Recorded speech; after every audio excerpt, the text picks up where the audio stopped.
Señor mío, Dios mío, creo firmemente que estás aquí, que me ves, que me oyes. Te adoro con profunda reverencia. Te pido perdón de mis pecados y gracia para hacer con fruto este rato de oración. Madre mía Inmaculada, San José mi Padre y Señor, Ángel de mi guarda, interceded por mí. 10 minutos con Jesús. El podcast que te ayuda a rezar cada día. Ven, caminemos juntos en la esperanza. Seguimos el tiempo de Cuaresma, que es tiempo de oración. Ya estamos acercándonos muy rápidamente a la Semana Santa.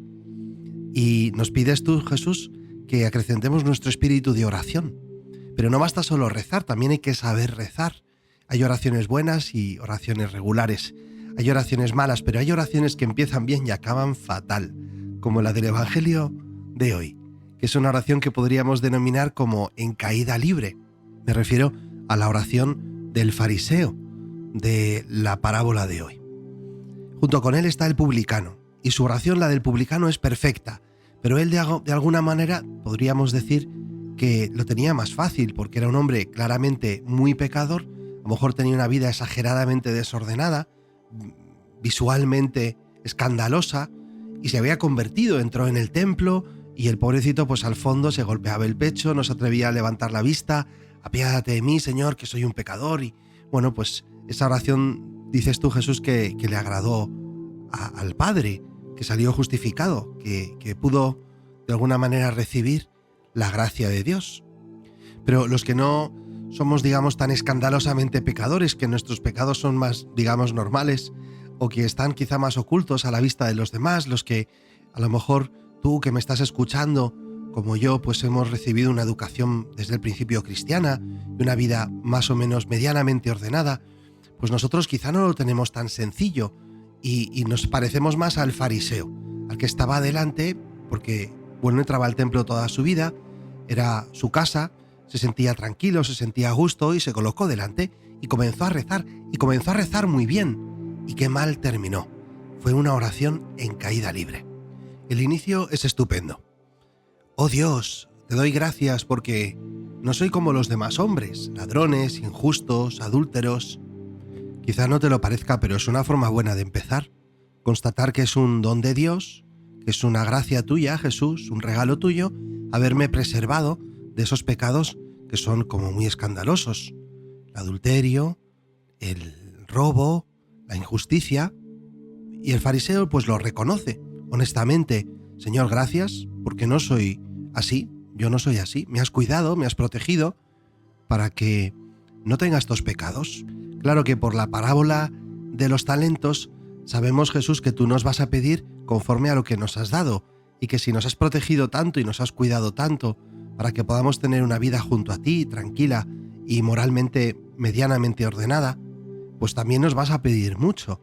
Pero de eso el fariseo no es consciente. Tampoco habla nada de los pecados que sí tiene, que quizá no sean tan escandalosos, pero a lo mejor en proporción para lo que él ha recibido sí que lo pueden ser.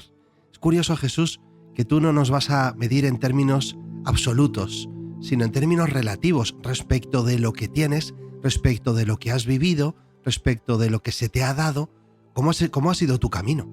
Y por eso nos dices que muchos últimos serán primeros, muchos primeros serán últimos. Incluso dices que las prostitutas os precederán en el reino de los cielos, porque toda persona, también la que puede tener una vida moralmente muy escandalosa, a lo mejor haciendo un camino de honestidad, de búsqueda del bien, donde hay pequeñas superaciones que quizá no son muy llamativas a los ojos de los demás, pero sí a sus propios ojos y desde luego a los tuyos, pues a lo mejor son efectivamente merecedoras de un premio muy alto, de un abrazo muy grande por tu parte al final de su vida. Muchos últimos serán primeros. De todo esto nuestro fariseo Jesús no se da ni cuenta. Por eso, en su aparente orden de vida, en su vida moralmente ordenada, se cree superior a los demás sin considerar lo que ha recibido de ti. Y por eso su oración comienza a declinar y a perder altura cuando añade ese "no soy como los demás", que no es solamente la constatación de un dato, sino que implica un juicio y un aire de superioridad.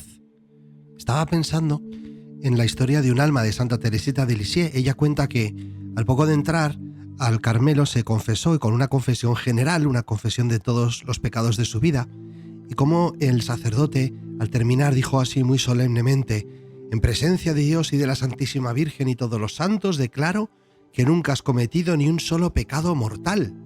O sea que ella sí que podría decir: no soy como los demás.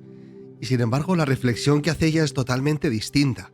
Ella lo explica diciendo que un padre demuestra mucho amor por sus hijos o por su hijo cuando ha caído porque ha tropezado en una piedra y lo levanta y lo cura, pero que demuestra mayor amor todavía cuando el padre se anticipa y va hasta el lugar donde está la piedra donde iba a tropezar y la quita, la retira, y que ese es el amor que el Padre, Dios Padre, ha tenido con ella, un amor de prevención que le ha evitado todas las situaciones en las que pudiera pecar, y por eso no tiene ningún mérito de su parte, sino que es todo la gracia de Dios. Fíjate qué diferente de la oración de nuestro fariseo, que está diciendo: no soy como los demás, creyéndose superior al resto. San Pablo escribe en la primera carta a los Corintios: ¿qué te distingue que tienes que no hayas recibido? Y si lo has recibido, ¿por qué te glorías como si no lo hubieras recibido, como si fuera mérito tuyo? Pues eso es. Y ya la oración del fariseo cae en picado hasta el desastre más absoluto cuando añade a esa metedura de pata incluso un: ni soy como ese publicano, porque yo ayuno 2 veces por semana y pago el diezmo de todo lo que tengo. Qué desastre, ¿verdad, Señor? La manía de compararnos unos con otros sin considerar que tú tienes un plan distinto, has dado unas gracias distintas, unas capacidades distintas y esperas una respuesta distinta de cada uno de nosotros. Pero este hombre, en vez de mirarse y pedir perdón de sus pecados, se cree superior, se compara con los demás, presume de sus buenas obras y juzga y critica a los que tienen a su lado. En el fondo, está haciendo como tú dirías en el Evangelio, ¿verdad? Señalar la paja en el ojo ajeno y no darse cuenta de la viga del ojo propio. Qué manía de compararse. Claro, dice el Evangelio que aquel hombre no fue justificado. Es decir, aquella oración no le cambió, porque en el fondo terminó no rezando, sino mirándose al ombligo y alardeando delante de no se sabe quién, porque a esas alturas, desde luego, ya no estaba hablando contigo, Señor. Nosotros, sin embargo, pues nos acercamos a la Semana Santa y queremos más parecernos a ese publicano. Nos damos cuenta, considerando también este texto de Santa Teresita, como nosotros en lo que no hayamos pecado es mérito tuyo, y en lo que hemos pecado debemos también pedir perdón. Así que sí, podemos quedarnos al final del templo y golpearnos el pecho, hacer la oración del pecador y comenzar a mirar ya la cruz de Cristo, tu cruz, Jesús, que se alza ahí al fondo del camino de la Cuaresma, junto con la de los 2 ladrones, para pedirle a San Dimas, aquel ladrón que era más que ladrón, y por eso le ejecutaban, ¿verdad?, que nos conceda también nosotros poder decir con él ese: apiádate de mí, Señor, que soy un pecador, acuérdate de mí cuando llegues a tu reino. Y entonces tú y yo, como ese publicano o como el buen ladrón, saldremos justificado. Cuando miremos a Jesús, cuando dejemos de mirar a los demás y cuando nos dejemos de mirar a nosotros mismos. Estos días estoy cantando mucho con los niños de la catequesis una canción preciosa, se titula Más de ti, menos de mí. Más de ti, de Jesús, claro, no de ti que me escuchas. La canción dice: más de ti, menos de mí. Más de ti, Cristo.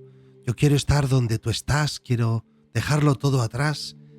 Quiero conocerte, tomo la cruz, muero a mí y a todo lo que soy por tenerte a ti, amado Rey. Te anhela mi alma. Quiero estar donde tú estás y dejar todo atrás porque quiero conocerte. Pues te pongo la canción ahí en los enlaces de la aplicación por si quieres echarla un vistazo, escucharla, cantarla y pedirte a ti, Señor, que nos enseñes a rezar y pedirle al publicano que me ayude a reconocerme pecador, saberme necesitado de tu perdón, de tu justificación. Virgen María, consuelo de los pecadores, Madre de todos nosotros, enséñanos a reconocer la grandeza de los dones que Dios nos ha dado, la potencia de su amor que nos ha preservado de los pecados, la ternura de su misericordia que nos ha perdonado, nos está perdonando y nos seguirá perdonando toda la vida. Te doy gracias, Dios mío, por los buenos propósitos, afectos e inspiraciones que me has comunicado en este rato de oración. Madre mía Inmaculada, San José, mi Padre y Señor, Ángel de mi guarda, interceded por mí. 10 minutos con Jesús. El podcast que te ayuda a rezar cada día.